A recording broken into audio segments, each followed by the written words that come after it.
Burst pipes, lacks of heating, facial rivers in the streets. The communal collapse affected at least 43 regions of the Russian Federation. Russians in 2023 sent Putin more than 107,000 complaints about problems in the housing and utilities sector and thus set a record. For example, in December, they addressed 339 appeals. This is twice as many as the year earlier and 3 times as many as in December 2021. But Moscow does not plan to renew the system of housing and communal services. We need to spend an immeasurable amount of money to somehow localize these accidents, neutralize them and return to normal life. Now we are talking about spending 10 to 20 trillion in 3 years. And of course, no one will give such money, as all the money is spent on military purposes, so this task becomes unsolvable. Russians whose homes have been left without heat and water continue to receive utility bills, with amounts that are unaffordable for many. In recent years, the debts of citizens for public utilities have grown dramatically, approaching 2 trillion rubles in total. According to official estimates, between 45% and 60% of all utility networks need repair, with the figure increasing every year, as well as the number of accidents. In Chukotka, which Putin visited for the first time in his 23 years of rule, the figure reaches about 90%. Heating issues are just the tip of the iceberg. Though Russia is the world's top gas exporter, only 11 of its 83 administrative regions are fully connected to the gas pipeline network, from the publication in Financial Review.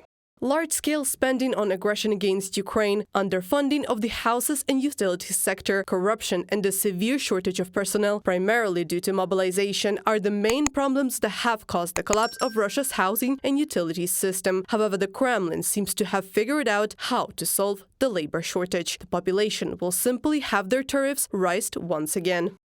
The Russian authorities are preparing to solve the problem of a shortage of labor in the housing and utilities sector by raising tariffs for consumers. In this connection, the Ministry of Construction has been instructed to prepare proposals for amendments to normative legal acts in the sphere of pricing of regulated public utilities, from the publication in the Moscow Times.